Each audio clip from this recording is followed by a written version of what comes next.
And what I want to address tonight is what's taken place in front of the Senate Judiciary Committee. I want to address this Chuck Todd op-ed, the McCain funeral, a New York Times piece, and a Woodward book. And I don't know that I'll get to all of it, but they're all of the same genre. All of the same genre. Now, I'm watching these Supreme Court hearings as my wife and I are flying on JetBlue, and I'm listening to it. And I'm watching the Democrats, and I'm thinking to myself, they accuse Trump of destroying our institutions. They accuse Trump of changing that which is normal to abnormal. Well, there they are on full display. Trashing the hearings process that started under Bork, then Clarence Thomas, and throughout.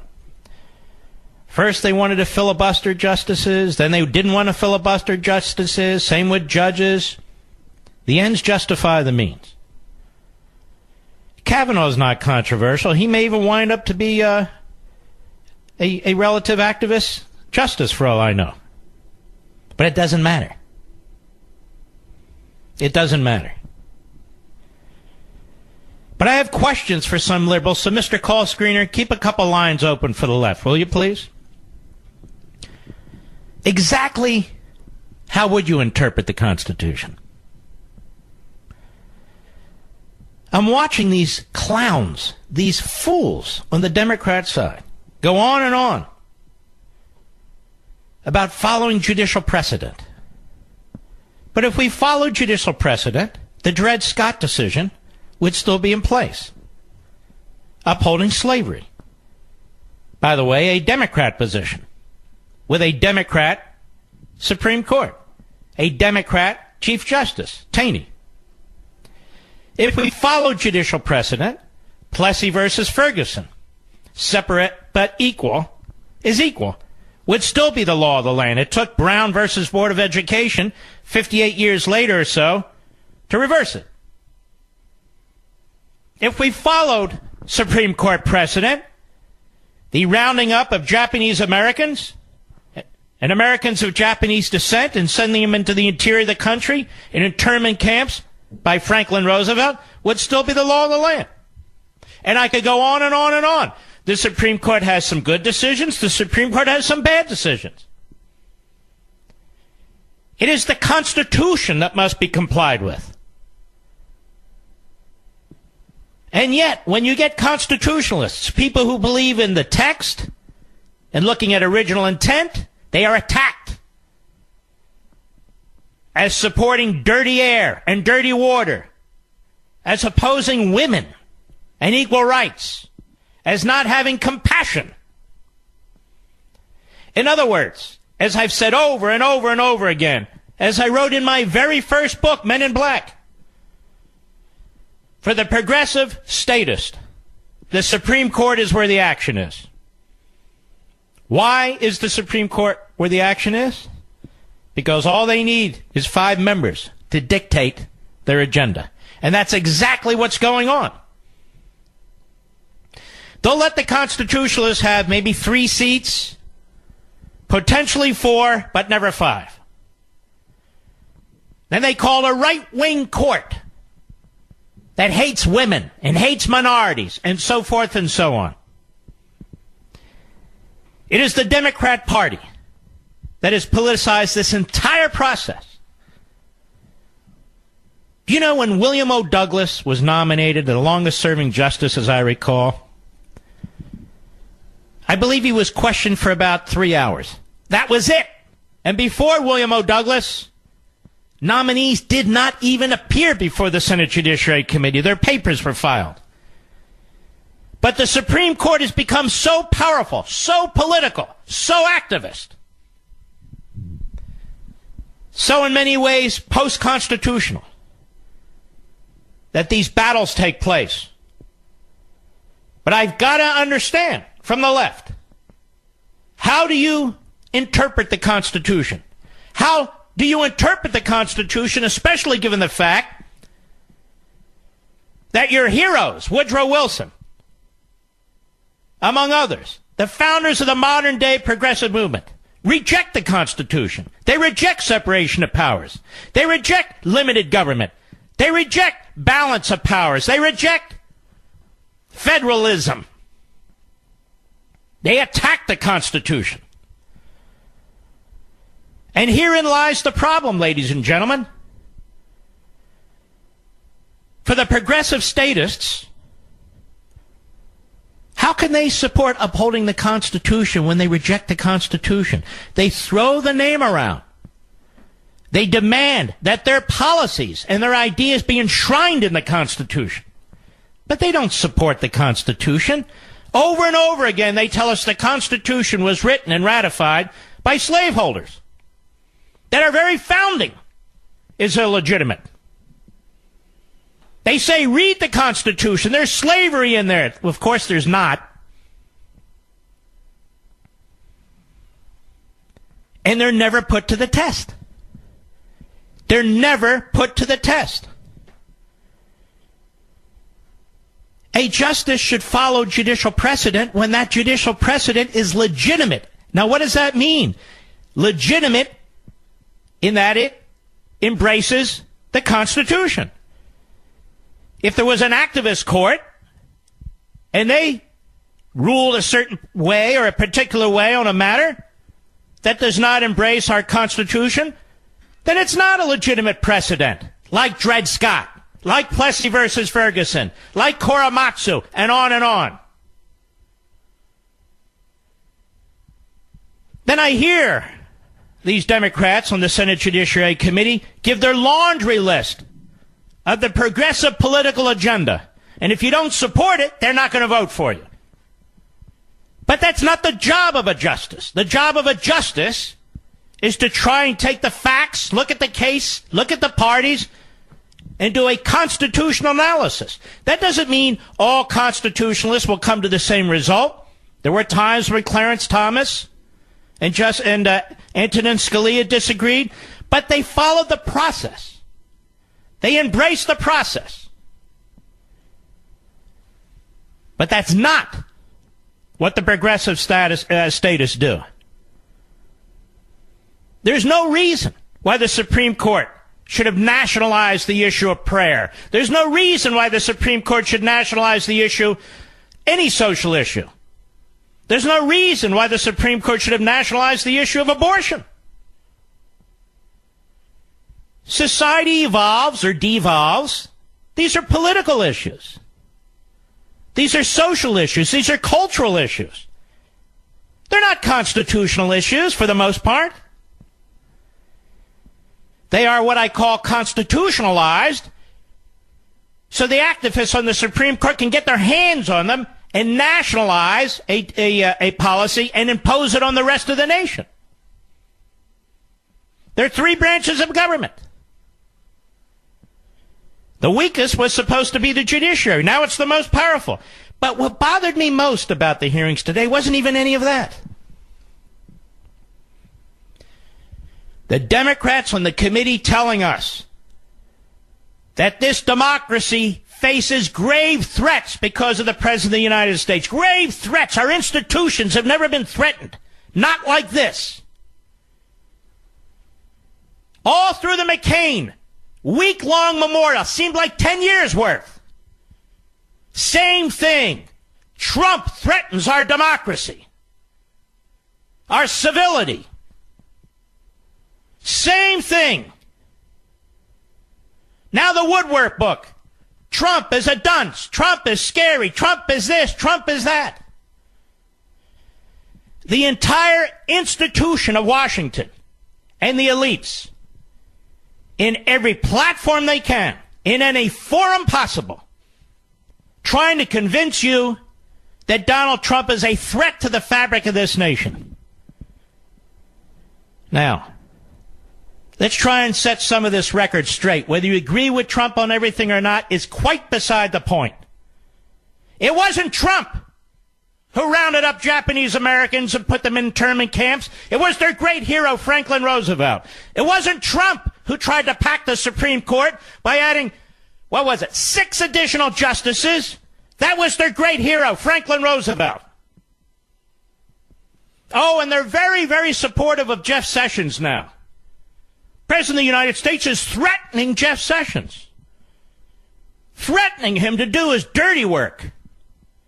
This from the party of Eric Holder. This from the party of Loretta Lynch.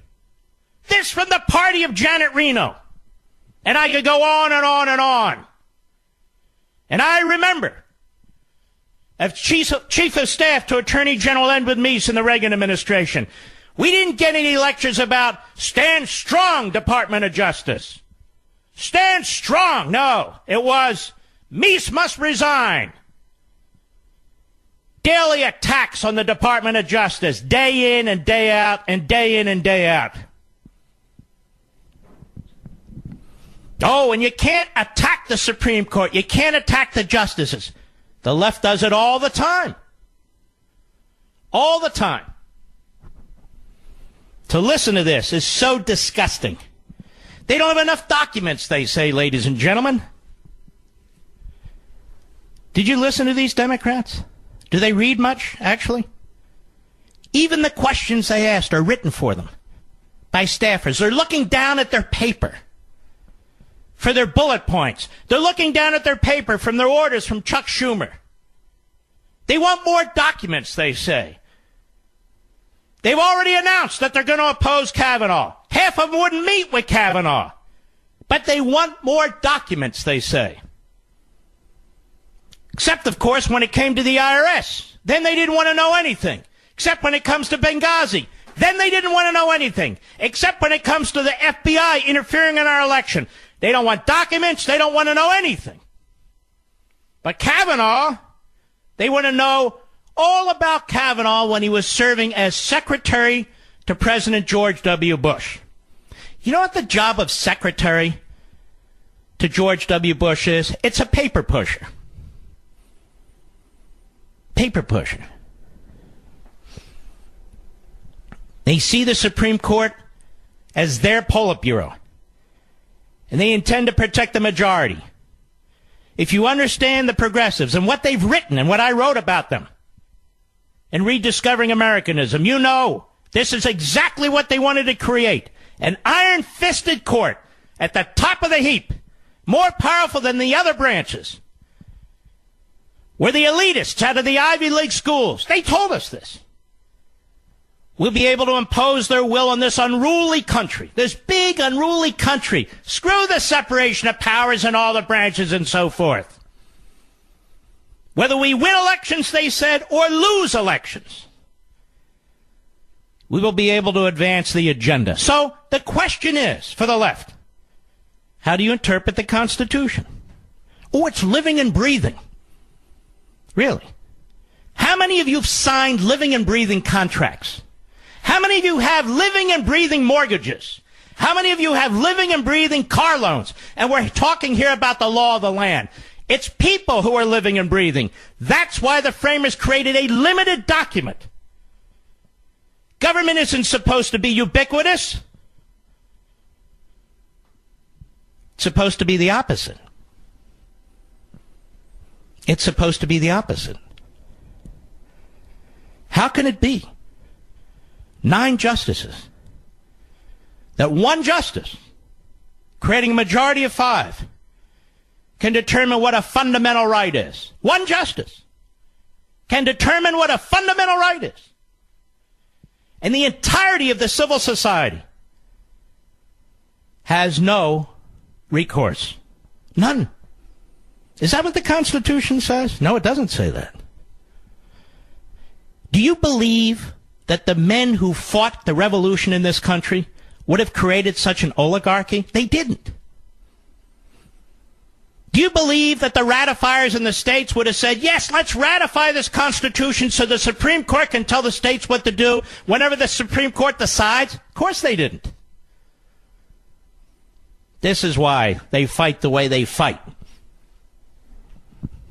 The Democrats want more documents. There's one document, though, that they reject, the Constitution. No, you don't. They want more documents. No. What about the document called the Constitution? Tell me, what have the Democrats done in the last half century to strengthen the United States Constitution? Who among them speaks out in defense of the United States Constitution? Which one of their justices, in their various opinions, have sought to uphold the Constitution? How can you be a progressive statist and support the text and the original intent of the United States Constitution? How can you possibly be, when in fact your entire ideology, your political ideology, condemns the Constitution, condemns the founders, condemns the framers, even condemns the Declaration of Independence? How is it possible that those Democrats on that committee are serious about upholding the Constitution? They're not. I'll be right back. Tell me, what has Kamala Harris done since she's been in the United States Senate? What has she done? What great or profound achievement can she point to, not just in the United States Senate, in any of the public positions she's held? None. None. But she's playing to the hard left of the Democrat Party. You know what? That's not even correct. They are the hard left of the Democrat Party. And here she is at the hearing today. Cut one, go. I welcome everyone to this confirmation hearing on the nomination of Mr. Chairman. Brett All right, Kavanaugh. so the hearing is 4 seconds long. And she jumps in. Go ahead. Chairman. To serve as Associate Justice. Mr. Chairman, I'd like to be recognized for a question before we proceed. Regular order, Chairman. Mr. Chairman, I'd like to be recognized to ask a question. So let's stop here. Oh, that Trump with his tweeting. Oh, the Trump with this, the Trump with that. Here she is, already violating several hundred years of protocol. The chairman has barely begun the hearing, and she's disrupting the hearing. This was the plan. She wanted to do it. They organized it. But you see, it's Trump who's violating the norms. It's Trump who's not following the rules, right? There she is. Kamala Harris, go. Proceed. The committee received just last night, less than 15 hours ago, 42,000 pages of documents that we have not had an opportunity So she's way out of order. She doesn't wait her turn. She doesn't raise it properly through parliamentary rules and the rules of the committee. But it doesn't matter. Go ahead. or read or analyze. You're out of order. I'll proceed. We cannot possibly move forward, Mr. Chairman. I extend a very warm welcome We have not to been Judge given Kavanaugh. an opportunity to have a meeting. So what do you do in the United States Senate? There you are trying to run a committee, and you have a member who goes rogue. You have a member who's a protester, who won't follow the rules. For the whole damn week, we heard about civility. Oh, John McCain's civility. Everybody knows in so many ways in the United States Senate, John McCain was not civil. Let's be honest. I talked about it last week. The backbenchers have now joined in. He was a great military hero. He was a lousy senator. That's the truth. Day after day after day, we had to hear lies about part of his career.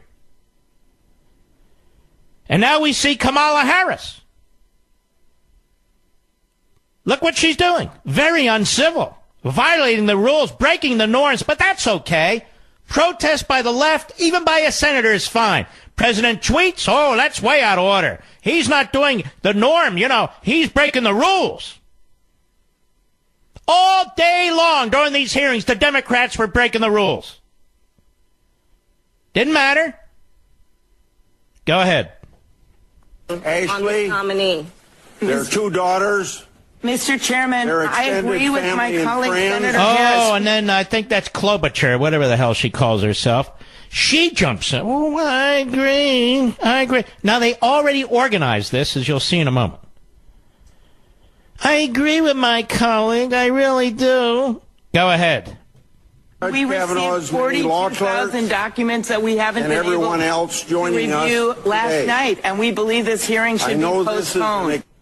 But you're in the minority. You don't get to postpone the hearing. You don't get to interrupt the hearings. If you want to join the rabble-rousers in the crowd, then step down from the podium and go do it. Cory Booker. Cut 3, go. Mr. Chairman, I appeal to the chair to recognize myself or one of my colleagues. You're out of order. Mr. Chairman, I appeal to be recognized on your sense of decency and integrity. Even the documents you have requested, Mr. Chairman, even the ones that you said, the limited documents you have requested, this committee has not received. And the documents we have, you, sir, have labeled committee confidential. Why do they all make the same exact argument? Have you thought about that? Why do they all make the same exact argument? Because it's a plot. It's a ploy. They haven't seen enough documents. Not one of them who's squawking is going to vote for him. Cory Booker's doing fundraising emails today. Stop Kavanaugh. Everyone knows Kamala Harris has no intention of voting for the guy. He didn't even have to show up for the hearing. She would vote against him. Go ahead. This committee, sir, is a violation of even the values I've heard you talk about time and time again. The committee is a violation of the values he's heard him talk about time and again. What this guy, he proves himself daily to be an absolute idiot. Go ahead. The ideals that we should have. What is the rush? What are we trying to hide by not having the documents out front? What is with the rush? What are we hiding? I'll tell you what the rush is, and there's no hiding. The rush is to get a constitutionalist on the Supreme Court just in case you guys take over the Senate. So it's political. No, it's constitutional. There's nothing wrong with that. Go ahead. Documents come out. Sir, this committee is a violation of the values. Tell me, Mr. Booker, which documents have you already read of the 500,000 documents that they provided to you? Tell me, which ones have you read? Which ones did you find compelling? Which ones did you find useless? Which ones? Go ahead. Driven for transparency. We are rushing through this process in a way that is unnecessary. And I appeal. That's enough. Then we have Richard Blumenthal. This guy takes the cake. This guy's creepy. Mr. I served in combat in Vietnam. Oops. I guess I didn't. And the leftists in Connecticut, the nutmeg state, are so worked up about him, they still vote for him to be in the United States Senate. Well, he just lied. Who cares? Go ahead. Cut 5, please. Mr. Chairman, I renew my motion to adjourn and Senator Harris's motion to postpone. I ask for a second. Second the motion. Mr. Chairman, I ask for a vote. Yeah. I ask that we reconvene in executive session I and shouldn't have a have vote. to explain to you we're having a hearing. So they're disrupting the hearing. The cameras are on. They're doing their fan dance. Meanwhile, it's Donald Trump, you see, who doesn't follow the rules, who's a grave threat to democracy. See what I'm saying? It's all turned upside down. 1 week of memorials for John McCain. Of course we're all sympathetic to the family and so forth. But they created a political and public spectacle. As I said last week, it was more about Donald Trump than it was the death of John McCain. Even the daughter goes on about it. You'll never find me doing that at any funeral for my parents, I can tell you that. It's about family and faith, period. I don't want a single damn politician or reporter within a mile of us. Go ahead. We're not in executive session. That'd be the proper forum for entertaining motions. I ask that we reconvene in executive session. We won't vote on Senator Blumenthal's suggestion. We won't follow your suggestion. It's a motion, Mr. Chairman. To go into executive session. Motions would not be proper at this time. Mr. Chairman, it's a So who's screaming there? Is it a protester in the audience or one of the senators? Can you tell them apart? I can't tell them apart. Go ahead. Before the committee.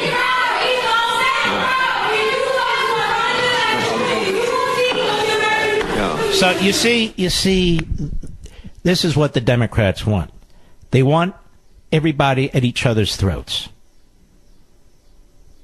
Whether it's balkanizing based on race, or balkanizing based on social issues, or balkanizing based on economic issues, whatever it is, they want everybody at each other's throats. And then they blame Trump.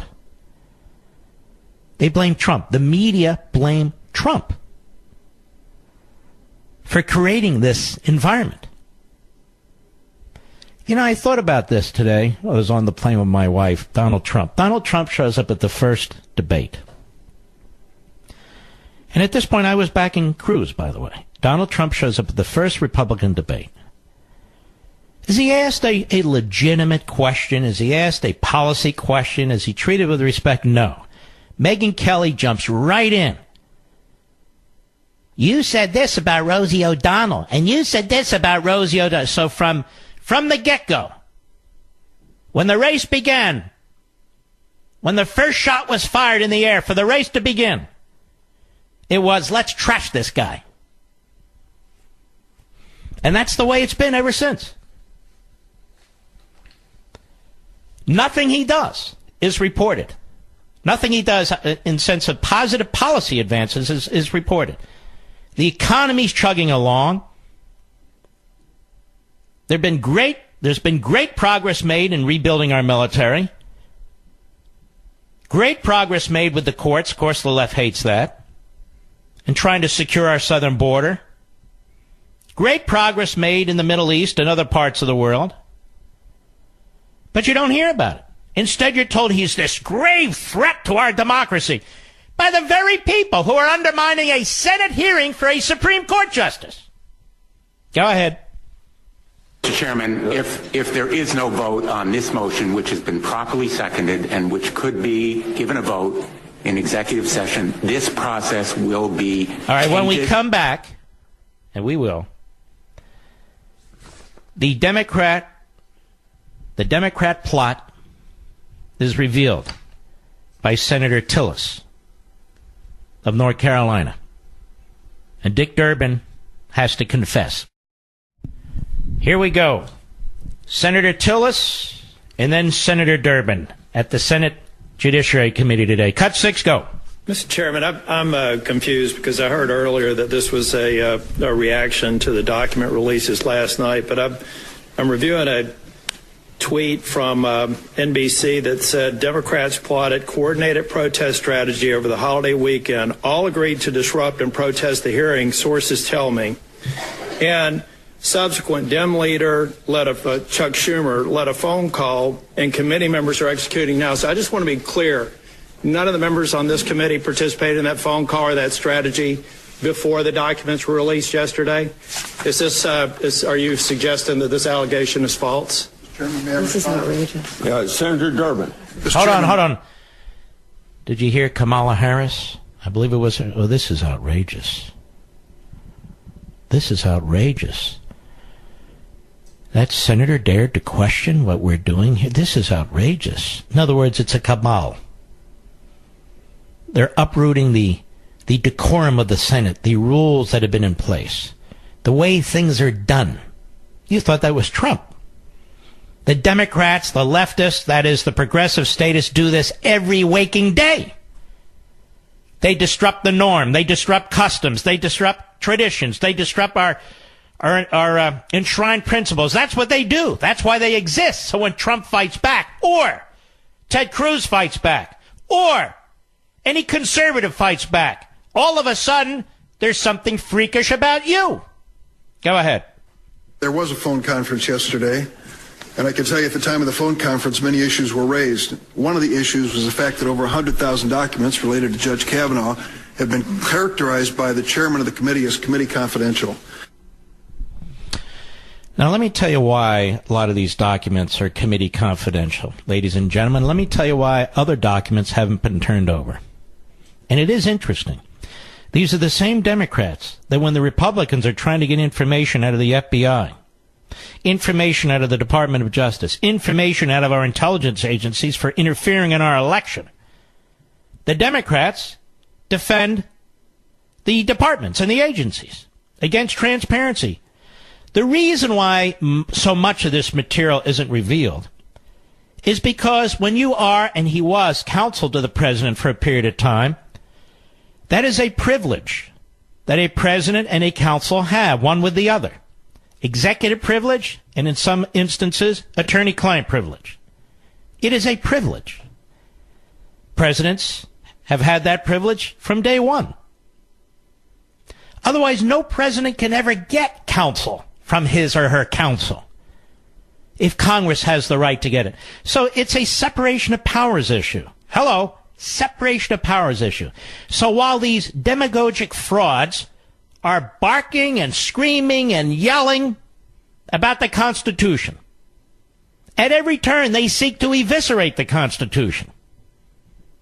So the president and the executive branch have a right to maintain certain information on a confidential basis. Not all information, but certain information. Go ahead. Hello? Okay. That's it. That's it for Mr. Durbin. Ted Cruz was outstanding today, as you can imagine. Cut 7, go. It's important to understand today is also not about documents. We've heard a lot of arguments this morning about documents. There's an old saying for trial lawyers. If you have the facts, pound the facts. If you have the law, pound the law. If you have neither, pound the table. We're seeing a lot of table pounding this morning. The Democrats are focused on procedural issues because they don't have substantive points strong enough to derail this nomination. They don't have substantive criticism with Judge Kavanaugh's actual judicial record, so they're trying to divert everyone with procedural issues. But let's talk about the documents for a moment. The claims that the Democrats are putting forward on documents don't withstand any serious scrutiny. Judge Kavanaugh has produced 511,948 pages of documents. That includes more than 17,000 pages in direct response to this committee's written questionnaire, which is the most comprehensive response ever submitted to this committee. The more than 500,000 pages of documents turned into this committee is more than the number of pages we've received for the last 5 Supreme Court nominees combined. Then, okay. I've got a little bit more. We'll carry it over into the next hour. Then I want to move on as I tie these various issues together. You got to stand strong, America. We are under attack. We are under attack. Yes, we are. Our values, our principles, our candidates, they're all under attack, and we intend to fight back. And I will be right back. Anybody worried about the Democrats and their lack of class and decorum, their protests as members of the Senate on a committee, the way that they disrupted the hearings today? Well, why do they trash Trump when he stands up and tweets and disrupts the way Washington does things? How come there's something wrong with him, but there's nothing wrong with the Democrats? You see, the double standard. Now we're doing slow motion video of one of the victims' fathers from the Parkland massacre going up to shake Kavanaugh's hand as Kavanaugh's testifying there. And obviously Kavanaugh has no idea who he is, and security moves him away.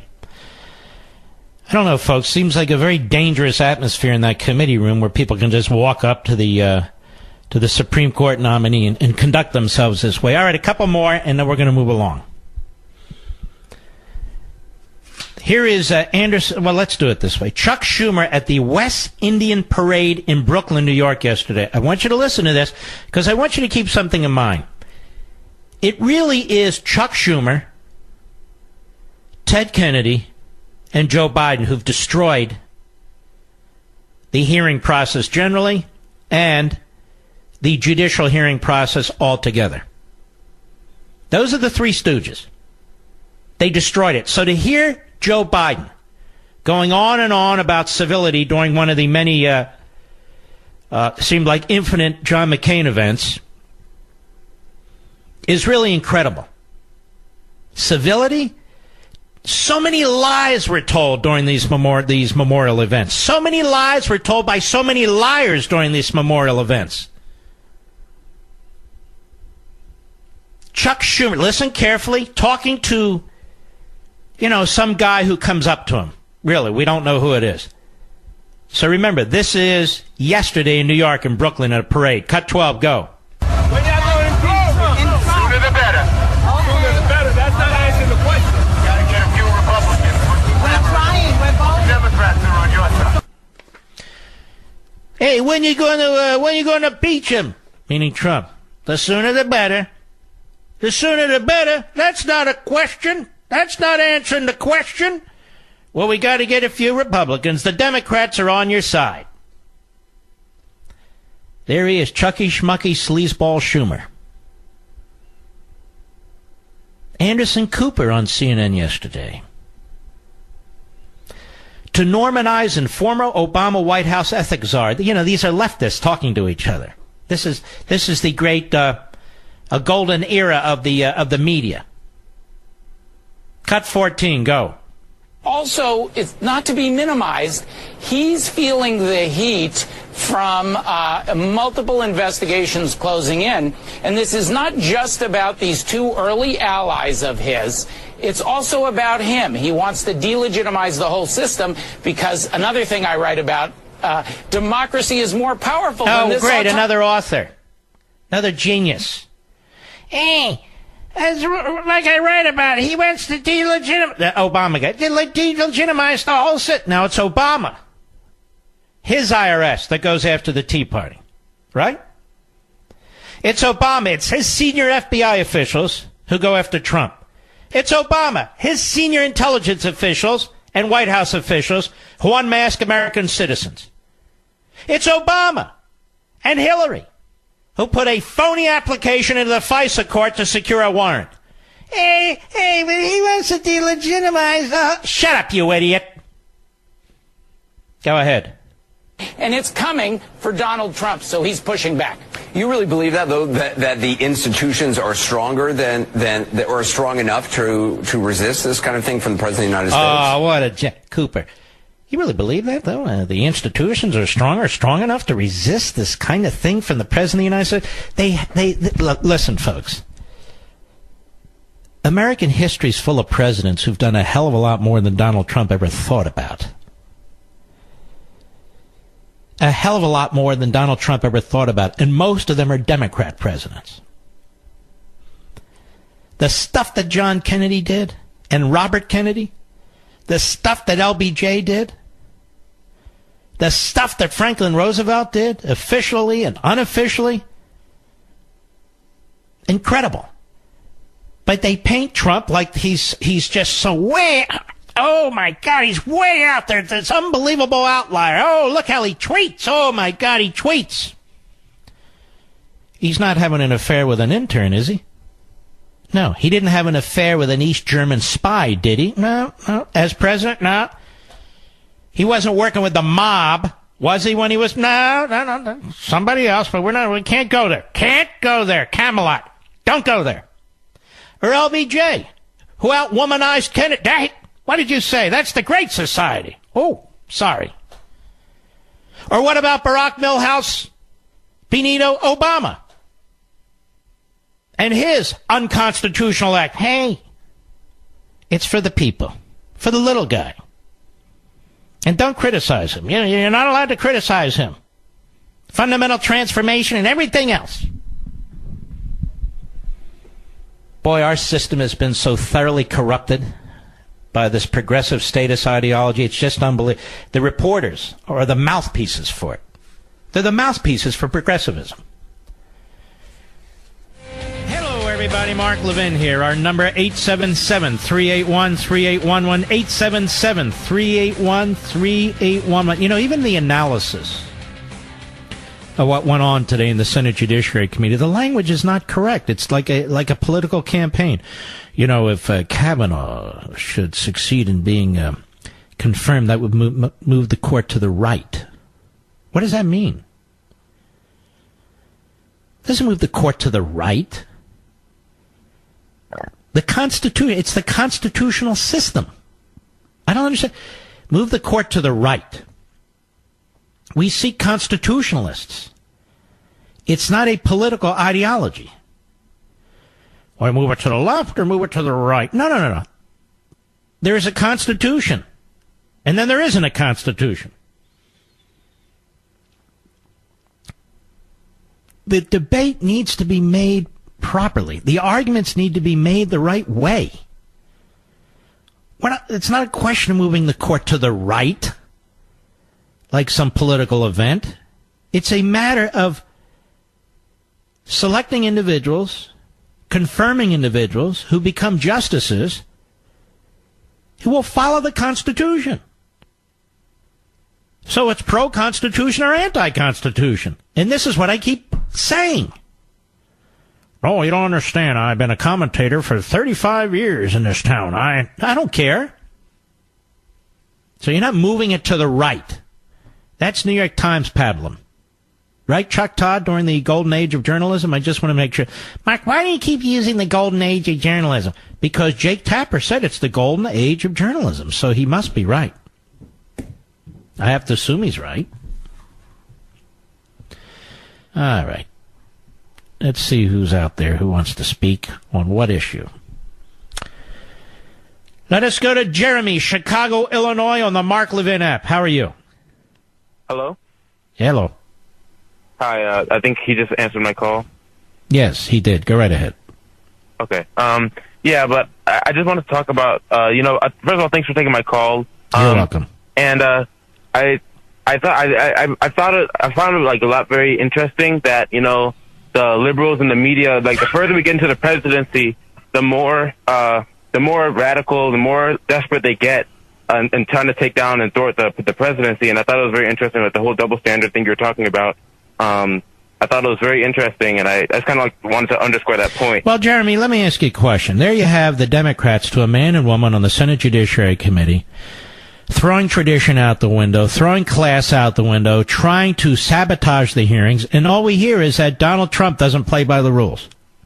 Exactly, and this whole double standard, and if you call them out on this double standard, you like Hitler, you're a racist, you're a misogynist, you're all this and that. But then, you can't ever call out the progressives and the media and Hollywood for what they're doing. Well, you obviously were influenced by Roger Ailes. I know. All right, Jeremy, thank you for your call, my friend. Matt, Wichita, Kansas, the great KNSS, go.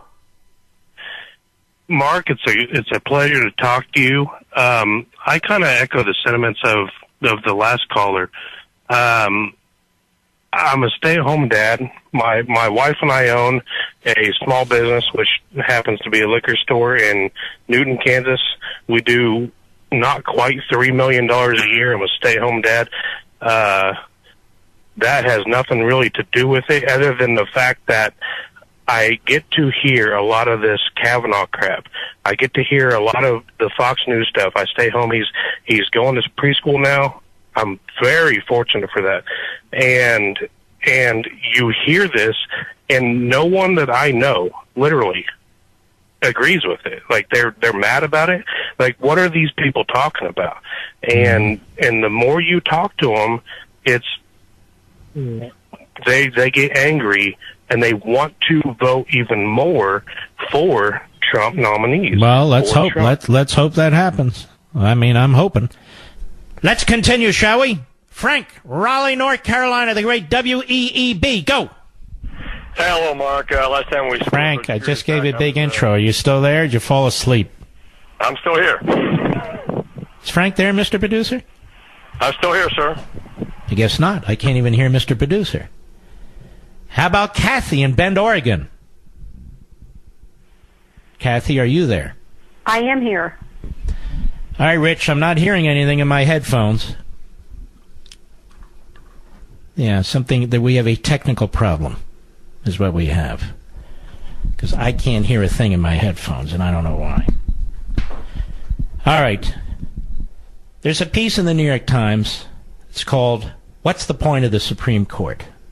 It's a good question. And oddly enough, it's written by somebody who I would consider a liberal. Yep. Are we done, Mr. Producer? I can't hear. All right, bye, folks. See you on Thursday.